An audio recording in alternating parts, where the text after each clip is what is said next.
tariki enye Ukuboza 2025, tariki 10 Ukuboza 2025, hafi icyumweru kirashize i Washington DC muri Leta Zunze Ubumwe za Amerika hasinywe amasezerano yiswe ay'amateka agamije gukemura ibibazo biri hagati y'u Rwanda ndetse n'igihugu cya Repubulika Iharanira Demokarasi ya Kongo. N'amasezerano yashyizweho umukono na Perezida Paul Kagame, Perezida Felix Tshisekedi ndetse na Perezida wa Leta Zunze Ubumwe za Amerika Donald Trump. Kugira ngo tugaruke kuri aya masezerano twumve ibiyakubiyemo ariko nibikomeje kuvugwa muri iki gihe nyuma y'aho aya masezerano ashyiriweho umukono, turi ku cyicaro cya Minisiteri y'Ububanyi n'Amahanga aho twakiriye Minisitiri w'Ububanyi n'Amahanga n'Ubutwererane Ambasaderi Olivier Jean Patrick Nduhungirehe. Minisita, ikaze. Murakoze kunyakira. Reka duhere i Washington kuri aya masezerano yasinywe n'abakuru b'ibihugu uko ari batatu nari maze kugarukaho. N'amasezerano arimo iki, atandukaniye he n'ayandi ya Doha? Nibyo koko, ni amasezerano yashyizweho umukono ku itariki ya 4 Ukuboza i Washington, akaba ari amasezerano y'amateka. Ni amasezerano rusange akubiyemo amasezerano atatu. Hari itangazo ry'amahame mu cyongereza bita Declaration of Principles, yashyizweho umukono ku itariki ya 25 Mata i Washington DC. Hakaba amasezerano y'amahoro yashyizweho umukono ku itariki ya 27 Kamena nanone i Washington DC, ndetse n'amasezerano y'ubufatanye mu by'ubukungu nayo yashyizweho umukono ku itariki ya 4 Ukuboza. Ayo masezerano atatu ndetse n'andi masezerano ayo ariyo yose yo kuyashyira mu bikorwa yose agize ayo masezerano ya Washington agamije amahoro n'uburumbuke. Mu cyongereza ni Washington Accords for Peace and Prosperity.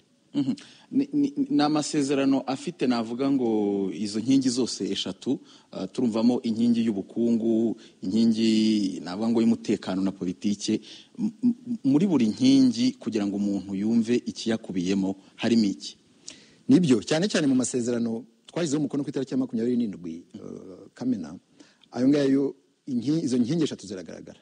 Hari inkingi y'ingenzi ariyo nkingi y'umutekano, kuko iki kibazo ni ikibazo mbere na mbere cy'umutekano, aho impande zombi n'umuhuza Amerika twemeje yuko icyambere umutwe wa genocideri wa FDLR ufashwa n'ingabo za Kongo ndetse wanashyizwe no mu ngabo za Kongo warandurwa, hanyuma u Rwanda rukavanaho ingamba zarwo z'ubwirinzi rwashyizeho kugira ngo rwirinde nyine kubera ibitero by'izo nyeshyamba za FDLR. Iyo ni inkingi y'umutekano.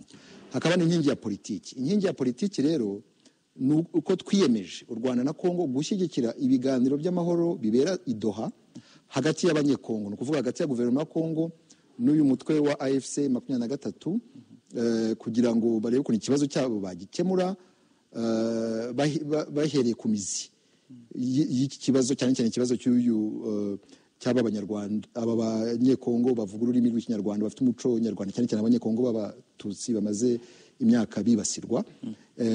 I Doha rero ku itariki ya 15 Ugushyingo hashyizweho umukono ku cyo bita nayo ni amasezerano rusange, framework agreement, igizwe n'andi masezerano 8 protocols hagati ya AFC 23 na leta ya Kongo. Hariho protocole 8, harimo ebyiri zamaze gushyirwaho umukono. Ari protocole ijyanye no guhererekanya imfungwa, hakaba indi protocole ijyanye no kugenzura iyubahirizwa ry'agahenge, hakaba n'andi maprotocole 6 asigaje kuzaganirwaho. Harimo ajyanye n'ibyerekeye identity mu cyongereza, no kuvuga kureba iki kibazo cy'abene gihugu bo muri Kongo. Harimo abo bakongomani b'abarwandofone bamaze igihe bibasirwa, bamaze igihe nako ubwene gihugu bwabo bwa Kongo butemerwa na leta ya Kongo. Hakaba rero n'indi protocole ijyanye n'ibijyanye n'ibikorwa by'ubutabazi. Hari protocole ijyanye n'uko kariya karere kazaba administre, ubutegetsi bwo muri kariya karere bwazagenda. Hari ibijyanye n'ingabo, byose biri muri izo protocole. Tukaba twizera ko mu kuganira impande zombi ni ukuvuga AFC 23 na guverinoma bazumvikana kuri buri protokole hanyuma bagasinya amasezerano y'amahoro twizera ko azazana amahoro arambye mu karere k'iburasirazuba bwa Kongo. Hanyuma gufashije abadukurikiye ayo masezerano yombi navuga ngo ahurira hehe atandukanira hehe Washington na Doha? Hari Washington na Doha, ubundi naringeze no ku nkingi ya kabiri. Yego. Hari n'inkingi ya nyuma. Inkingi ya nyuma y'amasezerano mu bijyanye n'ubukungu, mu cyongereza bita Regional Economic Integration Framework. N'amasezerano agamije ibikorwa by'ishoramari bihuriweho hagati y'u Rwanda na Kongo muri za domaine eshanu z'ingenzi. Hari mbere na mbere ibikorwa remezo, kubaka imihanda, kubaka imiyoboro y'ikoranabuhanga. Hari ibijyanye n'ingufu, dufite uyu mugezi wa Rusizi n'iri rugomero rw'amashanyarazi ya Rusizi, dufite mu kiyaga cya Kivu dufite gaz metane. Ibyo byose bijyanye n'ibikorwa byo kongera ingufu mu karere. Hakaba icya gatatu aricyo kijyanye no gufatanya mu kubungabunga parike duhuriyeho, parike y'Ibirunga, ya parike ikorerwamo ubukerarugendo, abakerarugendo baza gusura ingagi zo mu birunga. Tugafatanya rero mu kubungabunga izo parike no guteza imbere ubukerarugendo. Hanyuma rero icya kane ni ukufatanya mu guha agaciro amabuye y'agaciro, icyo bita critical minerals, kuko amabuye y'agaciro arahari ku mpande zombi, ku ruhande rwa Kongo n'uruhande rw'u Rwanda. Icyo twiyemeje ni ugufatanya mu kuyongerera agaciro kuva ahacukurirwa no kugera aho atunganyirizwa kugira ngo yoherezwe mu mahanga. Hanyuma rero domaine ya gatanu y'ubufatanye muri ayo masezerano y'ubukungu ni ikijyanye n'ubuzima, kuko hari ibyorezo byambuka umupaka, ku buryo rero twemeranyijwe yuko tuzafatanya naho mu kubigenzura no kubirwanya. Iyo ngiyo rero akaba ari inkingi y'ubukungu ya ngombwa nayo igize ayo masezerano ya Washington. Rero amasezerano ya Washington n'amasezerano ya Doha aratandukanye ariko aruzuzanya. Kuko amasezerano ya Washington ni amasezerano hagati y'ibihugu, hagati y'u Rwanda na Kongo, cyane cyane kuri ibibazo by'umutekano bimaze imyaka 30 bihari, cyane cyane bishingiye kuri umutwe w'abajenosideri wa FDLR. Hanyuma amasezerano ya Doha ni amasezerano hagati y'abanyekongo ubwabo, ni ukuvuga uyu mutwe wa AFC 23, umutwe w'abanyekongo ndetse na guverinoma ya Kongo. Ariko unarebye usibye n'aya masezerano ya Washington n'aya Doha, kugira ngo hazaze n'amahoro arambye y'igihe kirekire muri Kongo, buriya hari n'ibiganiro bigomba kuzaba hagati y'abanyekongo, cyane cyane ibi biganiro aba basenyeri b'abagatolika bifuza, wahoze ari perezida wa Kongo n'abarabyifuza, ndetse n'abandi banyapolitiki bari abakandida ku mwanya wa perezida wa Repubulika barabyifuza. Kuko iki kibazo gifite navuga dimension nyinshi, n'iyo ngiyo igomba kuzafatirwa umwanzuro, kubera ko turimo turavuga umutwe wa 23 ni umutwe umwe mu mitwe 250 muri Kongo. Hari ibibazo bijyanye n'imiyoborere, hari ibibazo bijyanye na ruswa, ibindi bibazo byose kandi bitugiraho ingaruka nk'u Rwanda. Rero n'ibyo ngibyo bigomba kuzaganirwaho hagati y'abanyekongo ubwabo. Muravuga ikibazo cy'abanyekongo ubwabo, ariko nyuma y'iyi minsi itaramara n'icyumweru ndetse no mu gihe aya masezerano yasinywaga hagati y'u Rwanda na Repubulika na Demokarasi ya Kongo ndetse na Leta Zunze Ubumwe za Amerika, hari imirwano n'ubundi hagati ya AFC 23 ndetse na Leta ya Kongo n'abandi bayifasha. Ndetse ubu dukora iki kiganiro, gufatwa kwa Uvira cyangwa se kugera kwa M23 mu mujyi wa Uvira byazamuye ibirego byinshi ku Rwanda, harimo n'ibihugu byo mu burengerazuba bw'isi, ndetse twabonye n'igihugu cy'u Burundi na Leta ya Kongo ubwawe binyuze mu muvugizi wa guverinoma Patrick Muyaya. Ibi birego byose bije muri iki gihe bitewe n'intambara irimo kuba hakurya, u Rwanda rurabivugaho iki? Twashyize umukono ku masezerano y'amahoro ku itariki ya 27 Kamena i Washington. Ayo masezerano ndetse n'andi masezerano cyangwa se amatangazo yagiye ashyirwaho umukono i Doha yose ahuriza ku kintu kimwe, ni uko hagomba kuba agahenge iburasirazuba bwa Kongo, ceasefire. Ariko nta munsi usiba kuva ayo masezerano yashyirwa umukono u Rwanda rutabwira amahanga ibi birimo bibera iburasirazuba bwa Kongo. Ni ukuvuga ibitero bya guverinoma ya Kongo yifashishije indege zayo cyangwa se twa tudege twitwara twa attack drones mu kurasa ibirindiro bya FC-23 binyuranyije ntako gahenge kashyizweho umukono, ndetse no kurasa abanyamurenge, za village z'abanyamurenge ari Minembwe,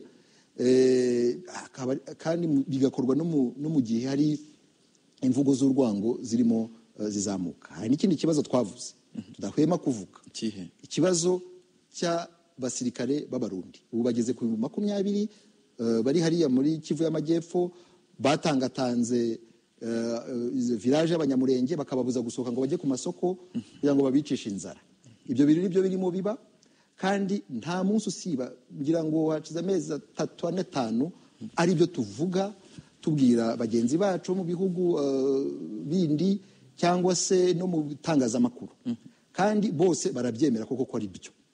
Ni ukuvuga ko bemera ko guverinoma ya Kongo itubahiriza ako gahenge, kuko iyo wasinye amasezerano y'amahoro ariko ugakoresha indege zawe mu kujya kurasa ibirindiro by'uwo mwarwanaga, ndetse ugakoresha n'abacanshuro bandi wazanye mu gihugu, ibyo bintu ni ibintu bitumvikana. Nta kuntu dushobora kumva amahanga ubu ngubu barimo bavuga ngo u Rwanda ngo 23 kandi ayo mahanga yose twabwiye uko kwica agahenge kwa guverinoma ya Kongo atarigeze icyo akora. Nta tangazo n'imwe ushobora kunyereka ry'akanama k'umutekano k'umuryango w'abibumbye, ry'umuryango w'Uburayi bwunze ubumwe yamagana Perezida Tshisekedi cyangwa se yamagana guverinoma ya Kongo mu kwica agahenge. Agahenge ni iki? Ceasefire ni abarwana bemeranyijwe guhagarika intambara kugira ngo ntihagire urasa undi. Ntabwo agahenge kareba uruhande rumwe. None se iyo guverinoma ya Kongo itubahiriza ko gahenge igahora irasa ibirindiro by'umutwe wa AFC-23, hanyuma uwo mutwe wa AFC-23 ugasubiza, murumva uwisha agahenge arinde. Naho rero ibintu byose kubigereka ku Rwanda, kubigereka kuri AFC-23, kandi twaragaragarije amahanga nayo abyemera ko agahenge kicwa na guverinoma ya Kongo, ni ibintu rwose bitumvikana. Nagira ngo hangana nababwire yuko hari urwego rwashyizweho rwo gushyira mu bikorwa ya nkingi y'umutekano navugaga, rwitwa Joint Security Coordination Mechanism. Urwego rushinzwe ruhuriweho n'ibihugu bitatu, u Rwanda, Kongo na Amerika, kugira ngo barebe ukuntu bapubahiriza ihame ryo kurandura FDLR no kuvanaho ingamba z'u Rwanda z'ubwirinzi. Iyo nama rero iyo mekanizme ku itariki ya 7 z'ukwezi kwa 11 yari yemeranyijwe yuko nta bisasu by'indege bya guverinoma ya Kongo byongera kuba, ibyo bisasu bihagarikwa, hanyuma u Rwanda rukavanaho zimwe mu ngamba z'ubwirinzi. Ibyo byari byumvikanyweho. Ariko nyuma yaho guverinoma ya Kongo ntabwo yigeze ibyubahiriza, yakomeje kurashisha za ndege zayo, kurashisha ya madrone yayo, ku buryo umuntu yibaza niba nubwo Perezida Tshisekedi yagiye Washington gusinya amahoro, niba koko mu mutima yemera ayo mahoro, kuko bigaragara ko icyo ashaka ari igisubizo cy'intambara. Hanyuma murasubiza iki rero nyine abatunga agatoki u Rwanda muri ibi byose, duhereye no ku itangazo twaraye tubonye ry'ibihugu byo mu burengerazuba bw'isi, by'i Burayi ndetse na Leta Zunze Ubumwe za Amerika? Iryo tangazo ko twaribonye rya International Contact Group, ibihugu by'i Burayi na Amerika y'Amajyaruguru, igitangaje muri iryo tangazo ni uko nta hantu na hamwe ushobora gusoma bavuga ibyo bitero by'indege bya guverinoma ya Kongo. kandi nabo ubwabo banabyemera kuko bose n'abambasaderi babo bagiye bavuga ko bazabwira Bujumbura no kubwira Kinshasa iby'ibyo bibazo. Hari icyo kibazo batavuze, nta n'ahantu na hamwe muri iryo tangazo ushobora kubona iby'ingabo z'u Burundi n'ibyo zikora muri Kivu y'Amajyepfo. Kubona itangazo rero rivuga AFC 23 rikavuga u Rwanda, ntitangazo ubundi ritari rikwiye guhabwa agaciro kuko ni itangazo ridahuye n'ukuri birimo biba iburasirazuba bwa Kongo, ndetse bidahuye n'ibyo bo ubwabo bemera kuko bo bose nta n'umwe uvuyemo bemera ko ibyo bitero by'indege ari ikibazo. Rero ibyo ngibyo nabyo tuzabibabaza, tubabaze impamvu basohora itangazo ridahuye n'ukuri kandi ridahuye n'ibyo ubwabo bemera kandi banatubwira. Bati ingabo z'u Rwanda na AFC 23 nibasubire inyuma, basubire mu birindiro bari barimo mbere y'uko impande zose zemeranya kuri ako gahenge bakomojeho ka ceasefire. Nahoze mbona ku mbuga nkoranyambaga abantu bibaza bati se ko bashyira mu Rwanda ngo rusubire inyuma, hari ubwo ruri mu barwana muri iyi ntambara? Ibyo twarabivuze inshuro nyinshi, ariko se muzi ibyabaye umwaka ushize muri teritwari ya Walikale. Teritwari ya Walikale ingabo za AFC 23 zari zarahageze, hari aho zigaruriye. Hanyuma haza pression nk'iyi ngiyi y'amahanga, gitutu cy'abanyamerika ngo dukoreshe ngo influence, sinzi ukuntu influence umuntu yayivuga mu Kinyarwanda, influence dufite kuri M23 ngo ive aho muri teritwari ya Walikale. Ibyo twarabikoze, twababwiye tuti kugira ngo duharanira amahoro, barabasaba kuva aho hantu mwafashe kugira ngo noneho ibiganiro by'amahoro bibashe kuba. Ibyo bintu nubwo batari babyishimiye, abo ba FC 23 bavuye Walikale. Ariko se muzi cyabaye nyuma nuko guverinoma yarahafashe, abantu bose bishimiye abo ba M23 baza cyangwa se babashyigikiye barishwe icyo gihe. Rero nukuvuga ko twebwe badusabye gusaba abantu kuva muri teritwari bari barimo, ariko abagiyemo bakora ibyaha by'intambara byo kwica abasivile kuko bashyigikiye umutwe wa M23.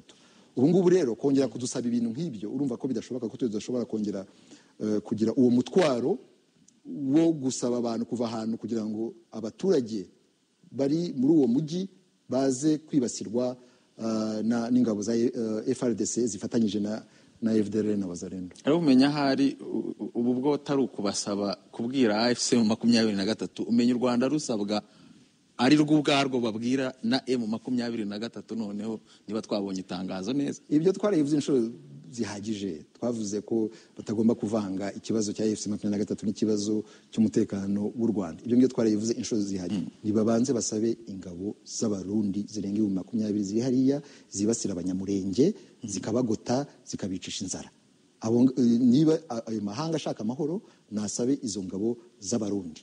Hanyuma rero anasabe n'ingabo za Kongo kureka ibyo bitero byo mu kirere, ibyo bitero by'izo ndege n'izo drone, kuko ari byo bituma kandi birumvikana uwo mutwe wa FC 23 usubiza. Hanyuma ubwo ukomoje ku ngabo z'abarundi, ariko n'ubundi ejo bundi mu kiganiro yagiranye n'abanyamakuru nyuma yo kuganira n'abadiplomate bakorera mu gihugu cy'u Burundi, ndavuga mugenzi wawe w'u Burundi Edouard Bizimana, yashinje u Rwanda ko ngo ruri mu mugambi wo gutera u Burundi, ndetse ngo bikaba intambara igomba kuba ngo iy'akarere kose, ndetse no mu ijambo yagejeje ku baturage ba Kongo Perezida Tshisekedi yabikomojeho, ndetse nabonye n'umuvugizi wa guverinoma ya Kongo Patrick Muyaya nawe abivuga.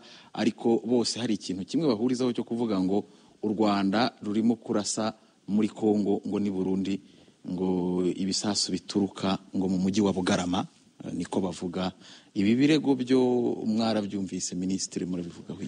Ibyo birego twarabyumvise, kuba Patrick Muyaya na Edouard Bizimana bumvikana ku byo bagomba kuvuga, ibyo ngibyo ntabwo bitangaje. Ariko ibyo bisasu ngo byaturutse Bugarama ntabwo ari byo. Ibisasu byaturutse i Burundi bikibasira abaturage hariya Kabanyura, ndetse hari n'impunzi z'abanyekongo zirenga 1000 zahungiye iwacu hariya i Bugarama ku mupaka wacu. None se bari guhungiraho ibisasu birimo bituruka, kuko abo bantu izo mpunzi ziri hariya ziri muri centre ya Nyarushishi. Ku kibazo cy'u Burundi, muribuka mu kwezi kwa mbere kurangira kwezi kwa kabiri, umutwe wa FC23 umaze gufata Goma na Bukavu, habaye ibiganiro hagati y'inzego z'umutekano z'u Rwanda n'iz'u Burundi. Hari inama ebyiri zabereye ku mupaka duhuje, hari n'indi nama yabereye muri Kenya Naivasha mu gihe hari inama y'umutekano w'akarere. Hanyuma hari imwe muri izo nama aho inzego z'umutekano zumvikanye, hari mu kwezi kwa Werurwe kwa gatatu, bakumvikana ibigomba gukorwa kugira ngo amahoro ahinde, kandi bari babyumvikanyeho kugira ngo haze umutuzo n'imvugo zo kwibasira ikindi gihugu zigabanuke. Ibyo ngibyo byumvikanywe icyo gihe. N'icyo gihe ndetse navuganaga kenshi na mugenzi wanjye w'u Burundi icyo gihe Albert Shingiro, twumvikana rwose ko tugomba kugabanya tension, mu cyongereza bavuga de-escalation. Ibyo bintu twabyumvikanyeho. Ariko mwabonye icyakurikiye nuko perezida w'u Burundi Evariste Ndashimiye yagiye mu bitangazamakuru mpuzamahanga France 24, ajya kuri za BBC, avuga ko u Rwanda rushaka gutera u Burundi, hanyuma anatangira no kongera kohereza izindi ngabo i Burundi. Icyo gihe byadusubije inyuma. Bivuze rero twebwe icyo twifuza ndetse n'u Burundi n'ubu ngubu nuko iki kibazo cyakemuka, twakiganiraho kugira ngo rero Burundi bufite ingabo z'u Burundi muri Kongo zo kwibasira abakongomani b'abatutsi, zo guteza umutekano muke, iyo role iveho, kuko abarundi ntabwo baje hariya kugira ngo bagarure amahoro, ahubwo baje hariya kugira ngo bateze umutekano mukeya. Twebwe rero u Rwanda twiyemeje, kandi twabibwiye abahuza, twabibwiye n'abantu bose tuganira, yuko twebwe icyo twifuza nuko amahoro yagaruka. Kugira ngo amahoro agaruke nuko ingabo z'u Burundi ziteza umutekano hari iburasirazuba bwa Kongo muri Kivu y'Amajyepfo zavaho, ndetse n'ibyo bitero bya guverinoma ya Kongo nabyo bikarangira, kugira ngo noneho turebe ko twashyira mu bikorwa amasezerano twashyizeho umukono. U Burundi bwaba butera inkunga ya FDLR, Minisita? Ntabwo butera inkunga ya FDLR, ahubwo barafatanya. Burundi bufatanya na FDLR kuko ni coalition imwe. FRDC ifatanya na FDLR, igafatanya n'ingabo z'u Burundi, igafatanya n'abacanshuro, bose ni coalition imwe. Nicyo kibazo nyamukuru mufitanye? Icyo kibazo nyamukuru dufitanye ni ikibazo cy'umutekano. Ntabwo waba ufatanya na FDLR ngo we udashaka guhungabanya umutekano w'u Rwanda, kuko FDLR icyo yifuza ni guhungabanya umutekano w'u Rwanda. Kandi uranibuka muri 2023 mu gihe cy'amatora muri Kongo, Perezida Tshisekedi yavuze muri za meeting za politiki cyangwa se no kuri radio na televiziyo yuko afite umugambi wo gutera ibisasu i Kigali, ngo adashyize n'umusirikare n'umwe ku butaka, kandi ngo akaba azafasha urubyiruko rw'u Rwanda ngo guhirika ubutegetsi bwo mu Rwanda. Ibyo yarayivuze izuba riva. Hanyuma cyanabivuze gusa, ahubwo yashyizeho n'iyo coalition irimo uwo mutwe wa FDLR ushaka guhirika ubutegetsi bw'u Rwanda, urimo ingabo z'abarundi, urimo abacanshuro. Ibyo bintu byose bibangamiye umutekano w'akarere. Kugira ngo iki kibazo gikemuke, nuko izo ngabo z'abarundi zava iburasirazuba bwa Kongo, nuko uwo mutwe wa FDLR warandurwa, kandi n'ibyo bitero by'ingabo za Kongo bikavaho bikarangira, hanyuma tukareba uko dushyira mu bikorwa rero amasezerano twashyizeho umukono. Tusoza, ndagira ngo mbabaze ubu mwuka mu karere, ngira ngo ntabwo wifashe neza ukurikije ibyo abantu bavuga ku mbuga nkoranyambaga. U Burundi buravuga intambara, hakurya aho bahana umupaka na Kongo mu mujyi wa Uvira haravugwa kuko hagenda hafatwa, ariko buri ruhande rumera nk'aho rwitegura igisa n'intambara, uko umwuka mubi uzamuka. Ni iki mubwira abatuye aka karere ndetse n'amahanga ku nzira ishoboka, ariko no ku buryo ibintu byifashe abantu bamwe batekereza ko bishobora kuba bibi mu bihe biri imbere? inzira ishoboka ni imwe gusa. Twashyize umukono ku masezerano. Hari amasezerano ya Washington hagati y'u Rwanda na Kongo, hari n'amasezerano ya Doha hagati ya guverinoma ya Kongo n'umutwe wa FC23. Ni ukuvuga ko amasezerano yo arahari, nta yandi masezerano agomba kuganirwaho. Ikigomba gukorwa ni ukuyashyira mu bikorwa. Kuyashyira mu bikorwa rero bisaba iki? Bisaba kugira ubushake bwa politike bwo kubahiriza ibyo twiyemeje duhereye ku gahenge, ceasefire.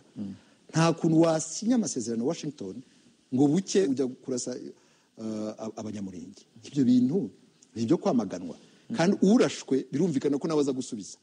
Rero bikatujyana muri iyo mu byo bita mu Cyongereza vicious cycle, ibintu bitarangira. Rero niyo mpamvu rero guverinoma ya Kinshasa igomba kumva ko ntibisinya amasezerano, igomba kuyashyiraho n'umutima mu kuyashyira mu bikorwa. Minisitiri turabashimiye. Nibashimiye.